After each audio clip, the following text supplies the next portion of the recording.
Josh Rosoff, and I've been with PwC about twice the number of years that Susan's been alive. So I joke with her about that all the time. But as she said, I'm fortunate to work with her for 11 years and really honored, both of us are, to be part of the first master class for the TheWMarketplace. It's something that Sue and I have talked about for many years, e-commerce business, helping small businesses grow into bigger businesses. What do you have to be concerned about? And to what Susan had said earlier, you know, your goal is to sell and grow your business. Taxes is not when you wake up every day thinking that's what I need to do. I need to do my taxes today. So by being invited to be guest speakers in this presentation, we very much look forward to giving you some pointers with the following disclaimer that the information we're going to give out is general sales and use tax advice. We would tell anyone who's listening, just like if you were our clients, you know, do not rely on any of this because each person's situation is different. And we encourage you to speak to your tax professional, whoever that may be, to make sure that the advice fits you appropriately. When we get into a little bit about sales and use tax, I think we're going to point out why sales and use tax is kind of an important tax. I think Sue and I would both agree it's even more important than an income tax, which everyone's always focused on. How much money do I have to pay the government? This, that, whatever. Yeah, that's important, but we're going to distinguish sales tax from that. Probably tell you some things that you may not have known through your lives as buyers and as sellers as well. So having said that, again, as Susan said, we encourage questions. Please feel free to interrupt. Sue and I are very casual people. Matter of fact, I think this is the first time I'm wearing a collared shirt in about 3 or 4 months. So, you know, we're very casual about this and we're happy to talk to you and make sales taxes as exciting as possible. So I'm just going to start out with 2 little points and then I'm going to turn the mic over to Sue. And that is, I put myself in your shoes and I say, if I were listening to this cast, why would sales tax be important to me? Yes, it's one more thing I need to do as a business. I got it. Great. Wonderful. But why specifically should I pay extra special attention to sales and use tax? So probably that what I'm about to say is the most important thing that I'll say during this entire hour. And that is sales tax is known as a trust tax. Income tax is not known as that. Property tax is not known as that. Sales tax. And why is a trust tax so important? As noted here on the 4th bullet point, I'm getting a little ahead, is just because when a company, an LLC or whatever legal entity you may be operating your business under, incurs a liability for not collecting the right sales tax, not paying the right sales tax, whatever. If there's some underpayment of tax, most jurisdictions will deem it a trust tax, which means not only does the legal entity, the LLC or whatever entity you're working under, incur the liability, but you as an owner of the business, as someone that's involved with the business, that's responsible for operating the business and taxes, you have personal liability for that unpaid tax, okay? So you can't say, wait a minute, I have a limited liability company, get out of jail free card, I'm good. It doesn't work that way with sales tax. So I wanted to get that right out there in the open so that everybody knows this is how Sue and I make a living, by pointing out that it is a trust tax. And most of our clients, when they hear that and they learn of that, they peak up a little bit and they say, well, okay, if I do this properly, I'm going to help minimize any personal liability I may have. And since it's really a pass-through tax that I'm collecting from my customer, if I do it properly, it's not going to cost me anything. I don't need to go into my pocket like an income tax and pay it. This tax is being paid by my customers if I do it correctly.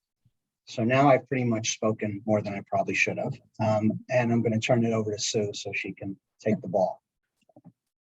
And that's a very important point that you talk about. We do have it here on the slide, but we wanted to also just cover some of the general fundamentals for those of you that are not as familiar with what sales and use tax is. And we really hope that as part of this presentation, you're going to be able to understand who's responsible for sales tax, what is subject to tax, when do I need to file a sales tax return, just the basic information for you to understand for your own business.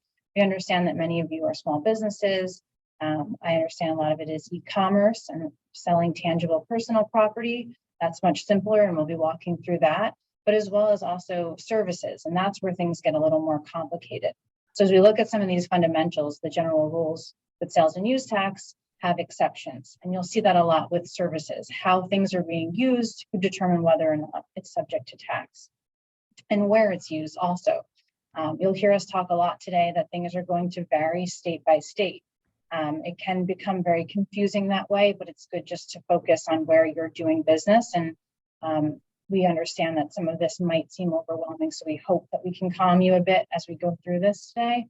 And in addition to just things being state by state, there are also a few states that if you're doing business in a state that has what we call home rules, the cities might have their own rules as well. So if you're doing business in the state of Alabama, Louisiana, Colorado, locations in Alaska and Arizona, you have to look beyond just the state, but the city level. So for example, in Colorado, the city of Denver might have a different rule than the city of Boulder. And it's important for reporting purposes. Also, there might be different tax returns that you have to file for those localities. It gets a little more complicated in those states that I mentioned. So if you're not doing business there, great, you don't have to worry about it. If you are, it's definitely something that you should be considering as you go through your reporting. Yeah, and let me chime in because Sue brought up an important point, a couple of them. One in particular is doing business. So just because you sell something and ship it to a particular state or locality, does that mean you need to collect the sales tax and pay it to the state? The answer is no. Okay, the good news is you don't have to collect or abide by sales and use tax rules in any jurisdiction where you do not have what's known as Nexus. Okay, NEXUS, Nexus.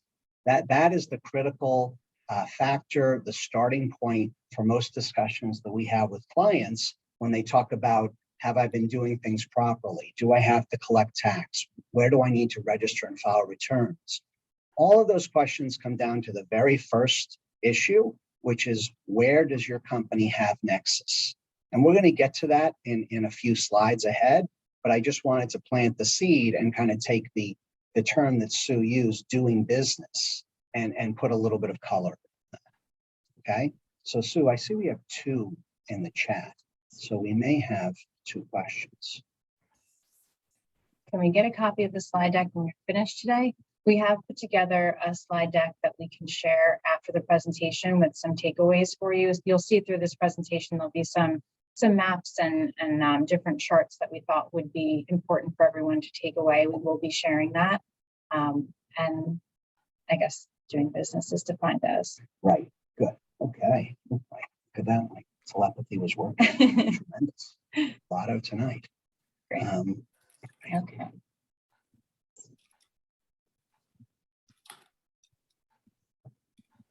So here we have the difference between a sales tax and a use tax.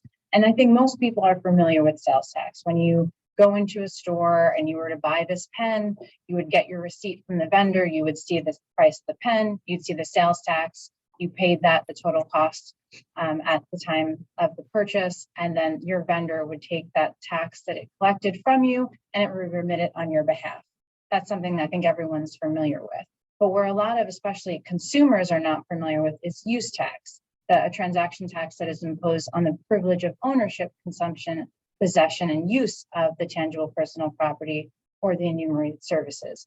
And there, that would be if I am selling this pen and I'm here in New York and I'm selling it to Josh and he's located in New Jersey and I don't have Nexus, like he spoke of earlier, I don't have a connection to the state of New Jersey. When I made Josh the sale of this pen, he's not going to pay sales tax on it because I'm not obligated to charge him New Jersey sales tax, but he is using it and consuming it in the state of New Jersey.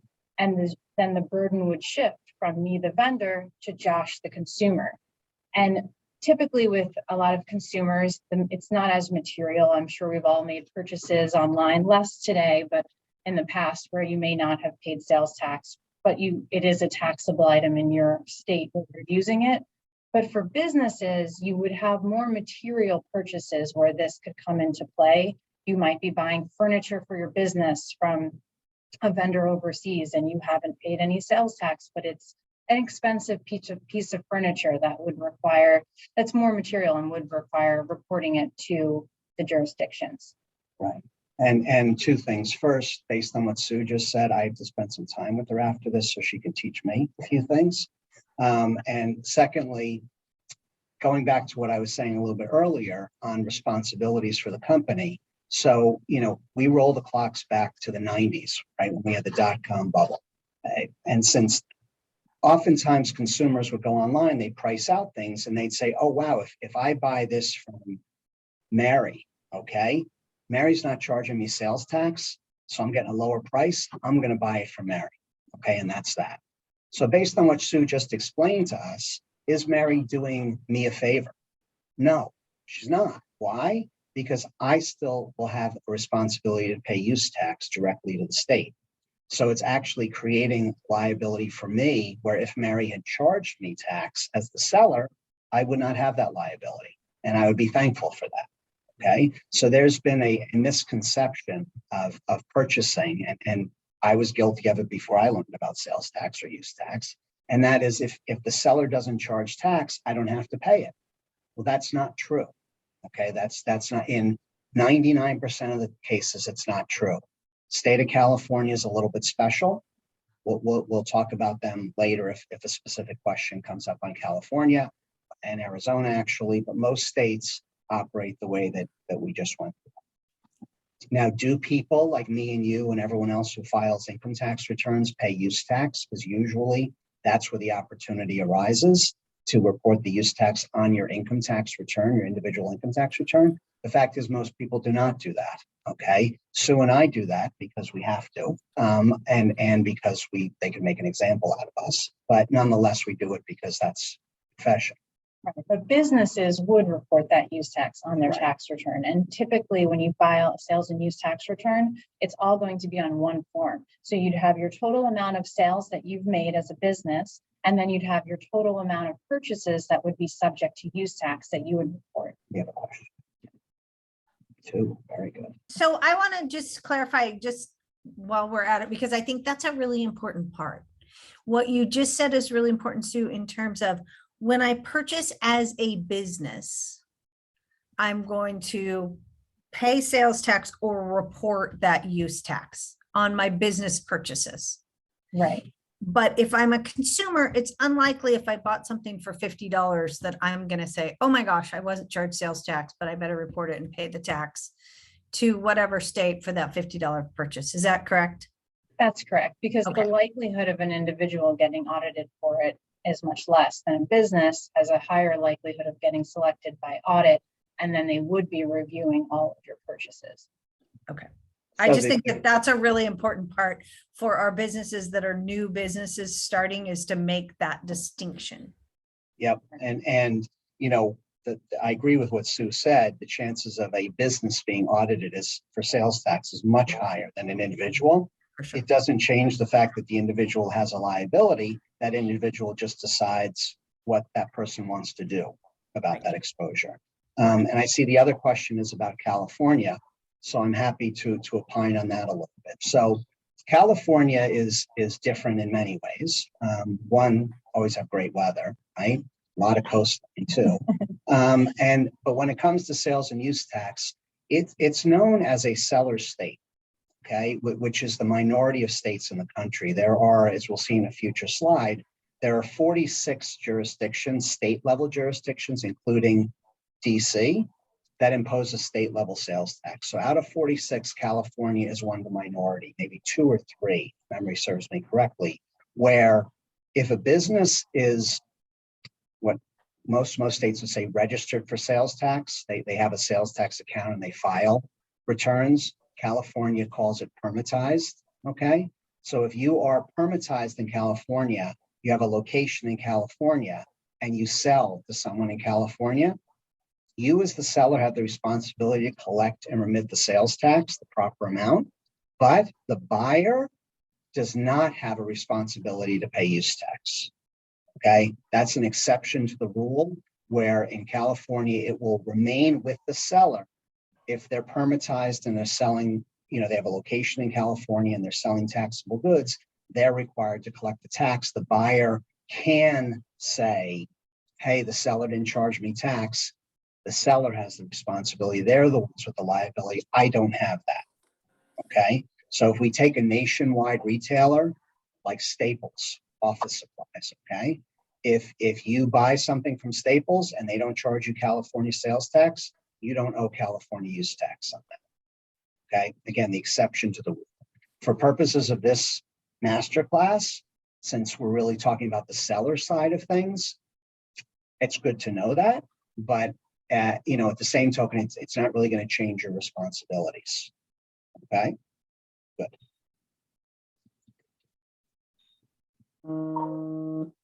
So here we talk about the imposition of tax, and sales and use tax generally, they're destination taxes. So taxes due when title, possession, and control of the tangible personal property is transferred from the seller to the buyer. So when I sold this pen, I was in New York, but I sold it to Josh in New Jersey.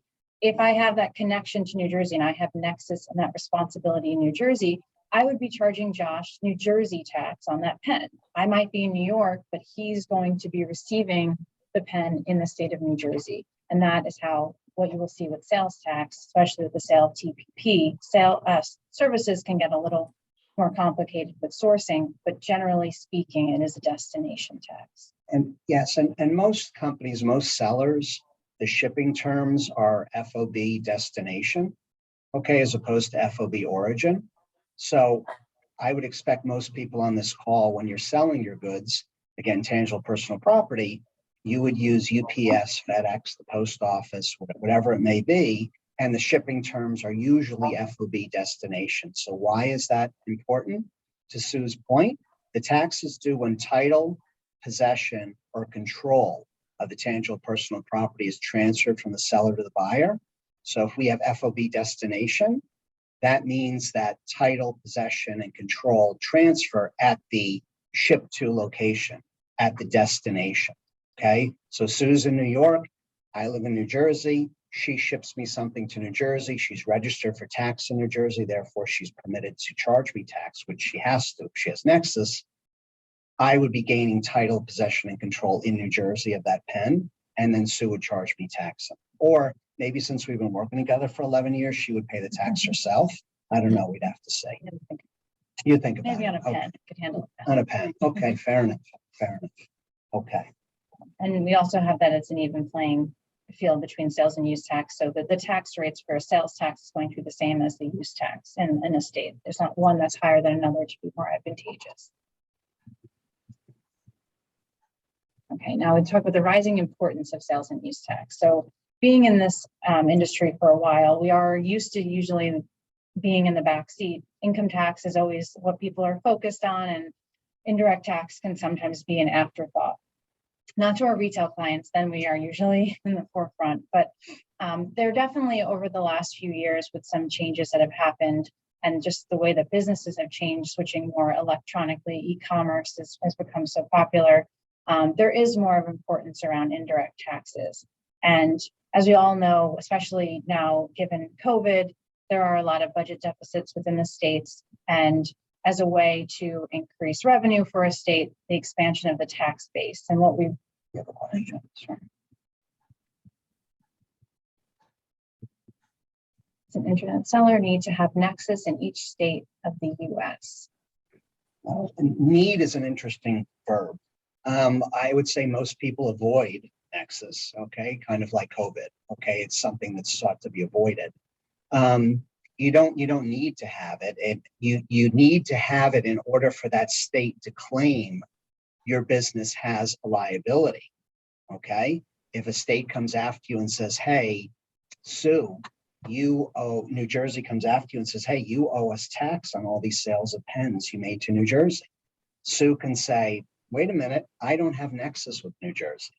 And if I don't have Nexus, I'm not not required to follow your rules, your tax laws. I don't have to collect and remit the sales tax. And if Sue is right, which she's always right, then there would be no tax that would be owed.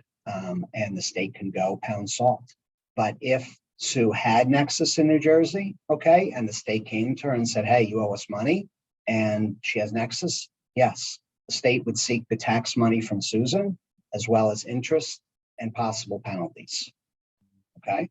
And you'll see, we get to it later in the presentation. We'll go through the specifics of how do you know if you have Nexus in a state based on your physical presence, economic.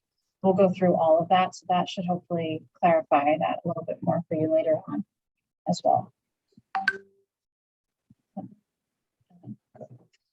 So like I was speaking about with COVID, there are definitely budget deficits, and we've seen an expansion of tax base. And some of the services, I know we haven't spoke a lot about that yet, but there are enumerated services that have specific state guidance that they are taxable, and non-enumerated services that are not spoken about and then typically are looked at as they're not taxable unless there's specific guidance that states that they are. And from time to time, laws are going to change. States may come out with guidance that a certain service is now taxable. That brings in revenue to the state. That's important. We've also seen auditors get more aggressive with their positions. They know that small businesses probably don't have the ability to hire certain tax professionals to help with audits, and they might be able to take advantage of that. So it's important to be educated on sales and use tax so that it's okay if they come in and audit you, as long as you're reporting the tax that you're collecting and you're collecting in the right states, it's fine. There's nothing for them to find. You just have to make sure that you are being educated about it and looking at it ahead of time. That's right, Sue. And that's really the important thing with sales tax. And one of the points of the master class, as I understand, is to help educate so that you can kind of get ahead of the ball, okay? And acknowledge as your business grows, you're thinking to yourself, what do I do for sales tax? Well, I remember Sue and Josh said Nexus, okay? Do I have Nexus in this state where I'm now selling into, what's going to give me Nexus, which we're going to get into shortly. Those are the kinds of things to kind of go through. Hello. Hi. Hi. No. I'm on a webinar about taxes. Oh. Hi, can you guys put yourself on Not mute? exciting, but I need to understand it. Okay. Good. Oh yeah. This is for my tea botanics thingy. Yeah. Can you hear now? Maybe we should just keep going. All right. So Nexus, as we said a little bit, and what we're looking at the slide here, You mean the one yesterday? traditionally Yeah, it was I'm created kind by of- physical means. Yeah. Okay. Yeah. And if you were physically present in a state, that would give you Nexus. What do I mean by that? You had a storefront. You operated your business out of your home in that state. You stored inventory in the state. Something that the state could see with their eyes and say, aha, Mary's business is in my state. That's Nexus for sales tax and probably other taxes. At the very least, Mary needs to be registered for sales tax, filing returns, and collecting and paying tax to me. Okay. But what we saw happen, and this was in June of 2018, was a huge difference. Okay. And that was this case of South Dakota versus Wayfair. Okay. Which you may or may not have heard of. Wayfair, wayfair.com, great company for furniture. They were basically challenging a law that South Dakota made, which was known as economic nexus. Okay, so income tax has had economic nexus for a long time. Okay, and the notion being, if you derive enough income, you make enough sales, if you have enough economic activity in a state, that is the equivalent of having physical presence in that state. Therefore, you will have nexus for the tax. And as I mentioned, income tax has had it for a while. As of June 2018, there now is an economic nexus that some of the states have adopted. And further in the slides, we're going to show you which states have it, which ones don't, what the dollar amounts are, and what does that mean for you as a business? What that means is for the states that have it, which virtually all of them have it now, is once you sell above a certain dollar threshold, or you have a certain number of transactions above a threshold, that will create economic nexus for you for sales tax. Okay, and we're focused on this masterclass just on sales tax, but as we mentioned, there are other taxes that could come up as well. So when we think about sales tax, it's good we're focused on that. We also want to keep an idea, well, what does this mean for me for income tax? Is there a franchise tax? What other taxes could pop up? This is not something that's good news to hear about, that suddenly now you have nexus, but it's essential that you know it. Why? Because if you know about it ahead of time, or you know about it today, you can make an educated decision on what your business wants to do about that. Okay. And that's a lot better than, unfortunately, what Sue and I see with some of our clients where they don't know, either because, number one, purposely they don't want to know. Okay. Or number two, they're just not focused on being proactive. Okay. And what happens then, to the earlier analogy, is a state comes along, knocks at your door and says, hey, you owe a sales tax for the past X number of years since you've had Nexus. And suddenly you're the one looking at a bill for the tax plus the interest and possible penalties for not being proactive, for not learning about this, for not doing the best you can to be in compliance with sales tax. Okay. So I know we jumped over a slide. Did I miss something? No, generally before that slide, we were just talking about Nexus from a general standpoint. Josh was getting specific into economic Nexus. Prior to the decision of Wayfair, the way that you would look at Nexus in a few different ways, but the easiest way to have Nexus would be physical presence. So you are physically located in a state, or you have employees in the state, a warehouse in the state, property in the state. It's easier to understand where your Nexus footprint was during those times. And that's still important. That's always a good starting point for you to know where you have Nexus. Where you're physically located right now, that's a state that you know you have Nexus. And then from there, you can look more at understanding, based on economic Nexus, the sales that you're making into other states, especially if you're part of an e-commerce business, looking at those amounts. And we do have within the slides here, and these are, when I had said some of this you'll have as a takeaway, these are the charts that I was referring to. And here you're able to see which states have enforced this and the timing around that, which is important, because if you are doing business in any of the states that are towards the top, they had enforced this back in 2018. And you can see the time going back here is into 2019. And then as we get to the bottom, these are more recent, and some of them actually, this last one hasn't been enforced yet. So you'd still be ahead of the curve if you're doing business in Missouri.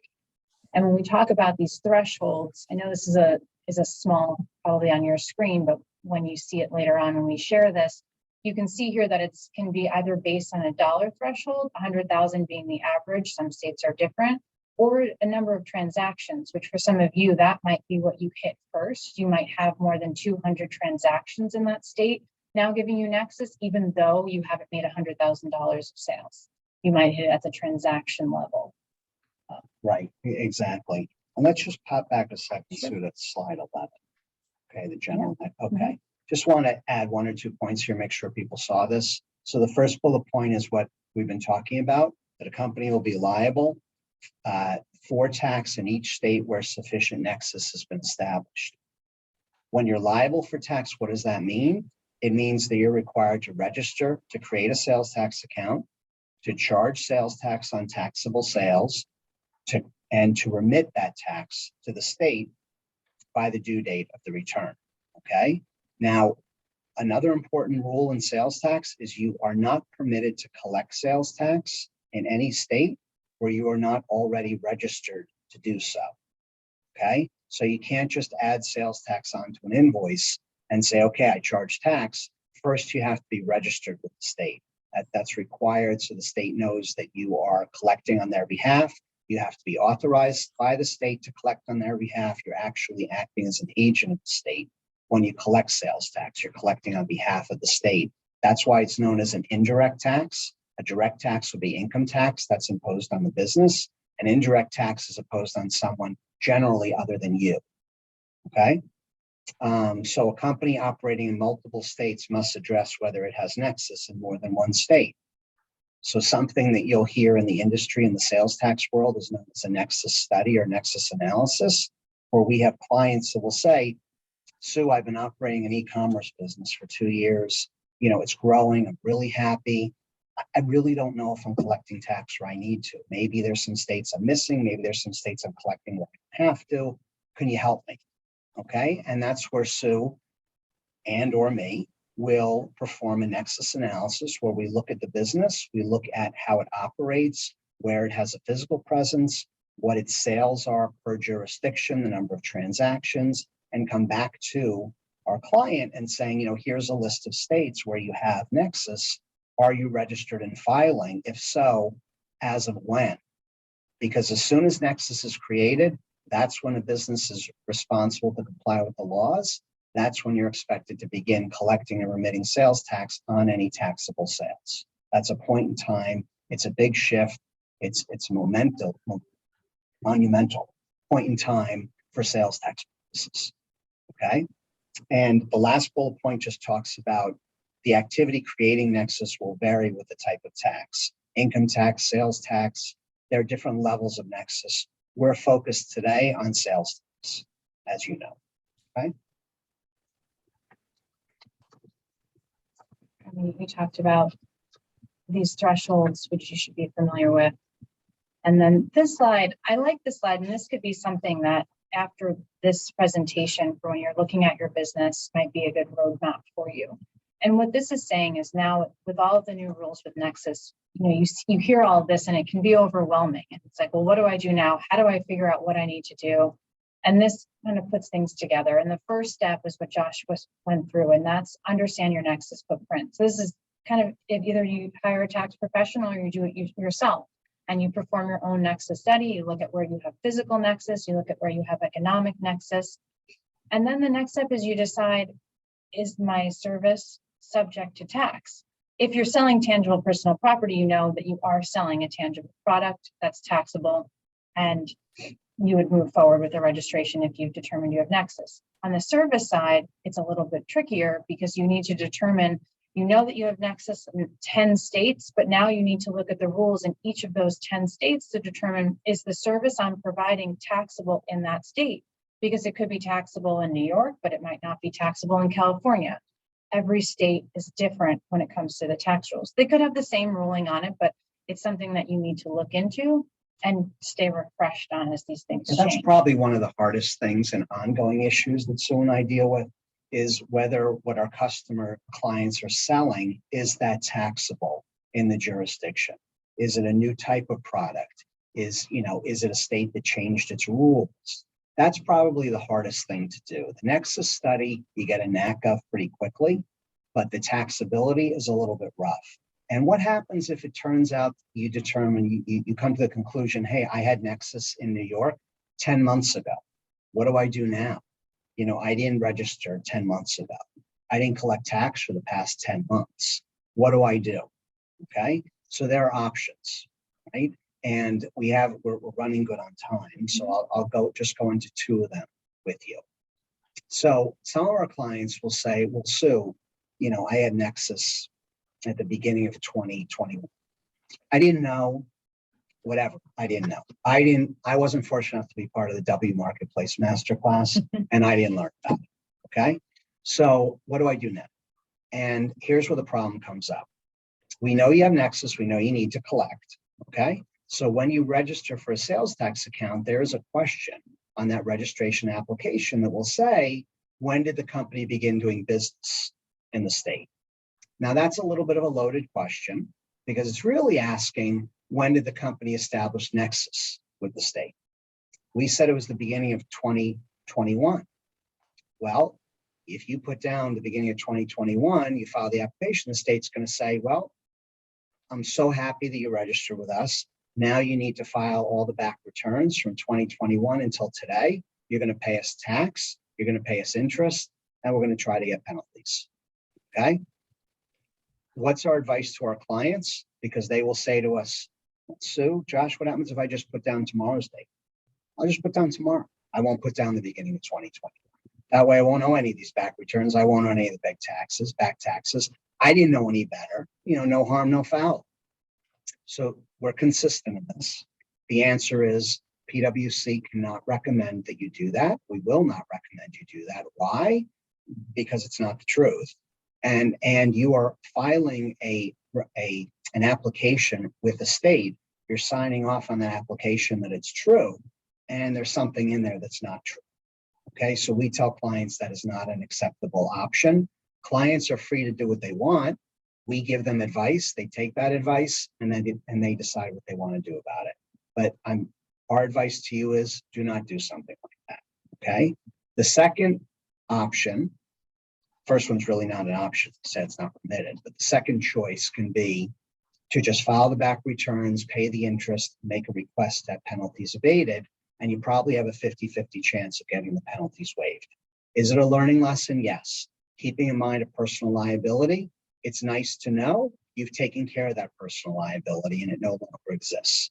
Me, that would help me sleep. Okay. The other thing you can do is if the dollar amount is enough where it concerns you, the interest and penalties, is most states have something known as a voluntary disclosure agreement, okay, or VDA is the acronym. And what that enables you to do is if you have not been contacted by the state at all, they don't know that you had Nexus since 2021, you go to the state first, as they say, with white gloves on, and you say, shame on me, I realized I made a mistake, I want to now come into compliance, and the state will reward you, right? When you were a kid, you got ice cream or candy or something like that. Now, the state will say, you won't have to pay, most states, no penalties. They'll automatically waive all penalties and they'll minimize the interest. So that's how they thank you for coming forward and doing the right thing. Okay, so that's really the one of the two options that we recommend, the VDA or filing the back returns. Okay, all right, let's go right ahead. So after you've determined, like Josh said, you'll figure out if it's subject to tax, if you need to move forward, and then you want to get all the pieces together. In the states that you've now determined you need to register, you want to understand what are the exemptions in that state, the notice, what are the reporting requirements, what are the tax rates, because now you need to be charging tax on all of the items that you're selling to your customers, and you need to make sure that you're charging the correct tax. One thing to be mindful of is that tax rates do change from time to time, especially in the local. So if there's a county or a city tax, those tend to change more frequently than the state level. So things to be aware of, figuring out if you might need a software to help you prepare these returns each month, or if you can do it yourself. And then once you're ready to move forward, then you would go through, either if you're going through the VDA process that Josh described, or if you're ready to just begin registering, you would go to the online websites of the different jurisdictions. You'd register your business to collect sales tax. And then usually within 30 days, you'd receive a letter that you are now a registered vendor, and you can begin collecting sales tax and you can begin filing the sales and use tax returns. We have a question. Okay. Washington is the worst. One city has 4 different local rates. Washington is a very challenging state to do business in. Yes, Washington State, Washington DC, I would argue, but Washington State, yes, their local rates are not for the timid. Okay, some of my clients say that they won't even tackle it unless they have an adult beverage close at hand, and they also have a B&O tax, or business and occupation tax, which is something that's filed with your sales tax return. It's basically a flat tax. The difficulty is what rate you need to impose versus whether or not you have to pay it. Okay, so yes, couldn't agree with you more on the Washington State comment. Absolutely. So can I clarify one thing just so that our sellers know? The TheWMarketplace is in fact located in Washington State. So we are liable for the B&O tax as a business, not them. And your own business, no matter where you are, is subject to your state. So I just want to draw that distinction because we do that. And we are registered for Nexus and we collect and assess taxes for Washington State. That is the only state that we have Nexus in today. It's the only one we've hit the threshold for. Yeah, so any seller located in Washington State, we submit sales tax for, we remit it to the state, and any seller in any other state selling to an address in Washington State, same thing. It's a lot of fun here, Sue and Josh. It's a lot of fun. Yeah, a lot of it keeps people busy, and we'll talk a little bit about that shortly as well, because we're gonna have our pretty maps with the colors to kind of show everybody that, the whole country and kind of how they treat certain things. Interestingly enough, as you can see on the map on the left-hand side, Washington State, of course, right at the top with the border of Canada, then Oregon, and then California. So Washington is clearly one of the five most difficult and aggressive taxing jurisdictions in the country. California would also make that list. Oregon, which is in between the two, really swings the exact opposite way because Oregon does not have a sales tax at all. Okay, so it's interesting to see the lineup on the West Coast where you've got two bullies and then a really favorite in between. That's kind of cute. But the purpose of this chart is just to give everyone, again, this will be handed out, you'll be able to see it. It just shows you how you calculate your threshold dollars, okay, and the number of transactions. The different colors refer to the different periods that are used to count, okay? Orange versus a yellow versus a red. You know, many states are trailing 12 months, okay? So it's a rolling 12 months, you're always adding 1 month. Others will use a calendar year, okay? Others will use a fiscal year. So it's a little bit different to make things even spicier than they were before. There's no uniform way of counting these thresholds, okay? And it's interesting to look at this map now because Josh and I have done many presentations about Nexus over the last few years. And when in 2018, you saw much fewer states than you see here that were color-coded. The other ones were not enforcing economic nexus. And now, as time has gone by, you can see states that enforce sales and use tax all have a threshold here. Yep. Question. Oh, we don't have Alaska on this map. You don't have Alaska on there. So as Sue had mentioned kind of at the beginning of the presentation, Alaska does not have a state level sales tax. They're like Oregon and Montana and the other gray states, New Hampshire, Delaware. They don't have a sales tax at all. Some of the local jurisdictions in Alaska have adopted a sales tax, okay? I have to say they're a bit behind the times, and I don't say that disparagingly because I actually think Alaska is a phenomenal state. But when it comes to sales tax, the localities that are trying to impose taxes don't have any guidance from the state. So they're kind of drafting their own legislation and their own rules and how they're going to enforce it. And it's a bit of a mishmash, okay? These other states that Sue mentioned where they have locals, like Alabama, Louisiana, Arizona, okay? These localities typically will use the state laws and model theirs off of them with some nuances, okay? So you're right, Alaska's not on here. It should be on here.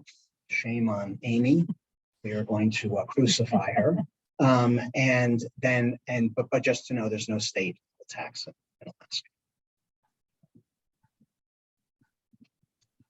Okay. Marketplace facilitator. Do you want to start this? Okay. So marketplace facilitator was really what we were talking about a few minutes ago. So this came out of the Wayfair case. I have no idea how, because the Supreme Court didn't talk about it at all. But someone who was really smart at the state said, hey, you know what? Let's throw in economic nexus with marketplace facilitator. So what does that mean? What that means for the WMarketplace in particular, for like eBay, Etsy, Amazon Marketplace, any other company that offers, a marketplace to sell, okay, whether specialized or not. Certain states, as you can see, the majority of which have adopted marketplace facilitator rules or marketplace provider rules. And it means if as a whole, that marketplace has established nexus with a state, meaning all of the sales made by the individual sellers into one state exceed certain thresholds, that state now says the marketplace provider has to collect the sales tax, not the individual sellers. The marketplace provider will be the entity that we will audit and that we will hold responsible if those thresholds have been crossed. Now, certainly leading up to that point in time, the sellers may have, the individual sellers may have, especially as Sue said on the transactions, you may have more than 200 transactions, but maybe the marketplace facilitator as a whole has not. I don't think it comes up often, but it's certainly possible. We're raising this for awareness purposes, just so everybody's aware, you may encounter this. Certainly in the state of Washington, you're encountering it. And we hope that the TheWMarketplace, that the growth continues and that it's exponential. And as it grows more and more, there might be other states where the sales tax responsibility would go to the marketplace provider. Okay, that's not something that Sue and I are opining on today, specific for the TheWMarketplace. We're just explaining why Washington looks the way Washington does.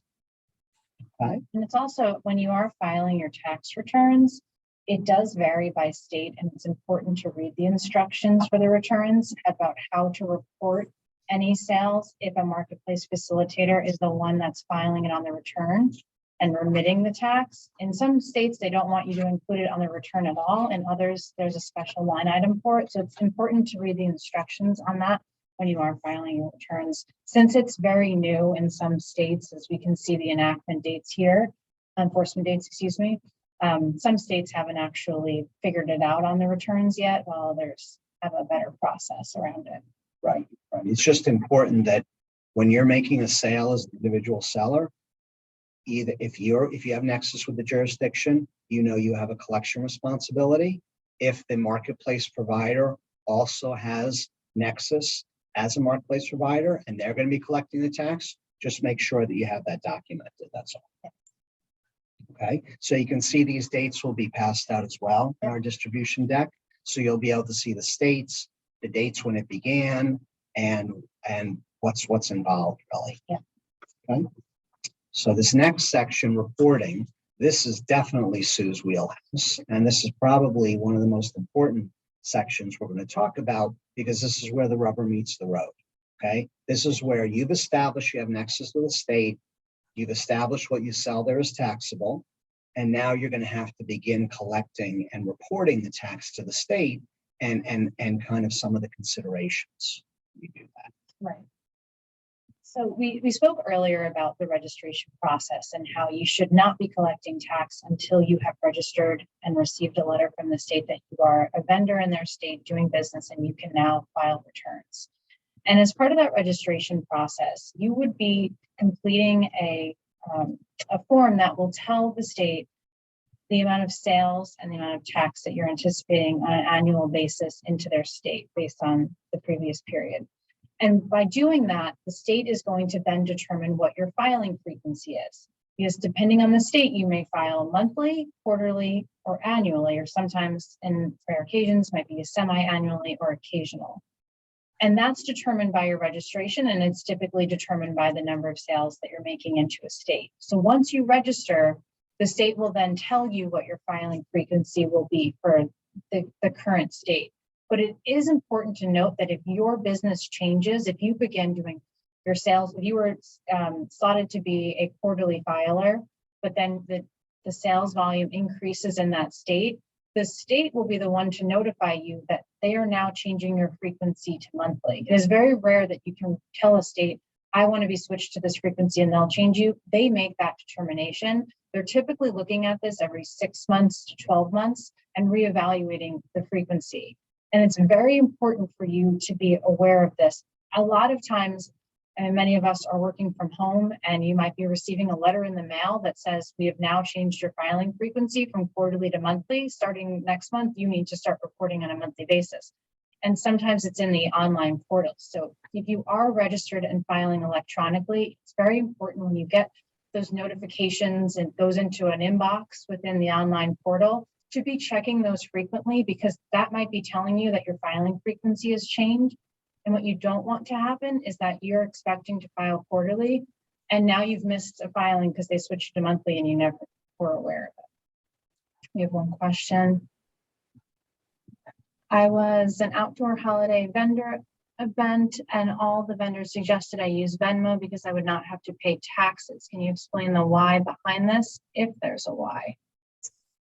Well, the method of payment, whether it be Venmo, or cash, or credit card, or whatever, to the extent people still use personal checks, that does not affect whether or not a tax responsibility exists.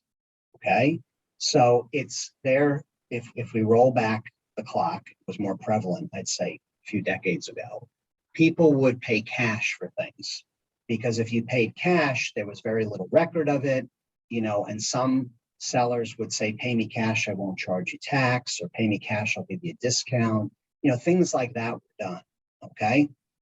There are no rules in sales tax that say if you pay by Venmo, or if you pay cash, or you pay credit card, there's less of a tax owed, okay? So what you heard was what we could call sales tax corner advice, right? On the street corner, you have someone doling out sales tax information that sounds great. It's the answer you want to hear. It makes your life easier, but that doesn't mean it's correct, okay?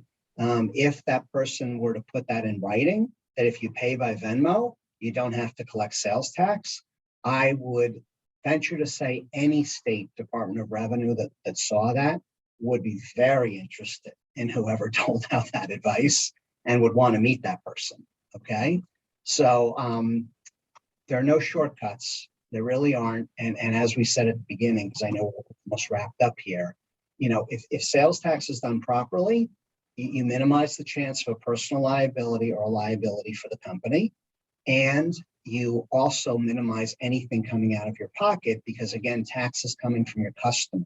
It's not additional profit or revenue for you. Some customers might look at it that way. No, you're merely collecting tax because the law says you have Nexus and you have to do that. The money's going from your hand right to the state, okay? This is not a profit thing for you. And by you doing that, you're relieving them of a responsibility to pay the tax, other than, as we said, like a California. But you're complying with the law, and it's really a clean way. It's one area of business where you're not going to have to worry about a skeleton popping out of the closet, okay? I'm just going to give one other point on this before we move on, because I know we're down to the wire. To the extent that you have to collect sales tax in multiple jurisdictions, more than one state or more than one locality, I would suspect that most of the people on the line are using an accountant, a small CPA firm, something like that. You may want to suggest setting up multiple general ledger accounts, one account for each state sales tax or jurisdiction sales tax that you collect. Okay, so if you're collecting in 3 states, you'd have 3 accounts in your general ledger, one for each state. Why? Because one of the no-nos in sales tax is if you collect $10 of tax, you better well pay $10 of tax to that state. You can't collect 10 and keep 8. And even if it's by mistake, it's a big no-no. And if the state finds out, they're going to say, hey, you collected $10 of tax as our agent. You didn't give that to us. That's not your money. And they get very upset, okay? So that's one piece I'll just throw in. Yeah, very important. Okay, the last item we have, which we can talk about very quickly, are exemption certificates. Sue and I don't think you're really going to encounter this, but to the extent that you do, we thought it worthwhile mentioning.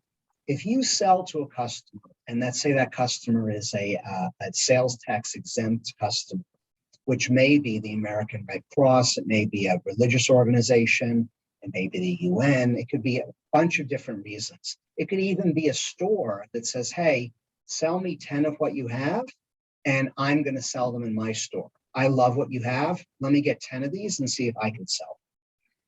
You're going to charge them sales tax, and they're going to say, whoa, whoa, whoa. I don't pay sales tax. I have an exemption certificate. Okay. They will need to provide you with a copy of that exemption certificate. It needs to be legible. It needs to be signed, and it needs to be completed in its entirety. Okay. If you've never dealt with exemption certificates before, my recommendation is to have your tax advisor review it just to make sure that it looks right and it looks proper. And therefore, if that advisor says yes, then you know you have a valid exemption certificate and you don't have to charge sales tax. Okay, and you're going to retain that certificate. You're going to hold on to it. Should you ever be audited, that's the reason why you didn't charge tax, because I have a completed exemption certificate. But again, you need to talk to your tax provider to make sure it's okay. All right. I think we're at time. We're at time. It was a pleasure to be part of your inaugural master class. Sue and I will be sending the slides out to be distributed. We'll send them through TheWMarketplace. It has our email addresses on it. Feel free to email us whenever you'd like. There's some general advice we can give you. If you want help from us, we're happy to do that as well. We can talk about a client relationship, but the goal of this was to disseminate information, not to just drum up business. Okay, so thank you so much for having us. We hope you learned something. You all stayed awake, and your business is blossomed. Yes. Thank you. Yeah, Susan and Josh, thank you so much. This was like, I try, like I think many of your clients, I try to avoid thinking about taxes as much as possible. But this was really interesting. And it is something that we think about on a daily basis and something we're very concerned about. And I know that many of our sellers are concerned about as well. So all of this information is so profoundly helpful. We're really grateful to receive your PDF and your presentation so that we can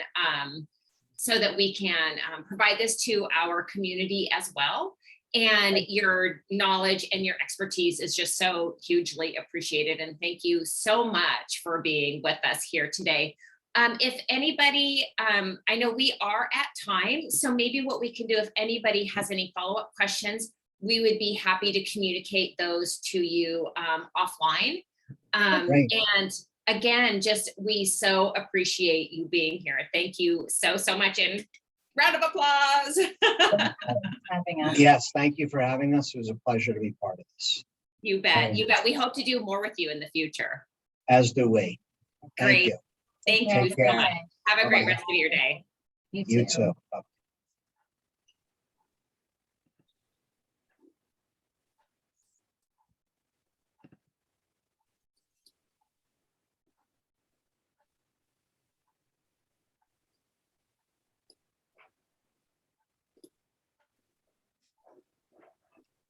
Okay, that was awesome. That was so good. It was so good. Robin was talking to me going, yeah, because we are doing the right thing, which I thought we were, but all the, why aren't you? Double check. They were really way more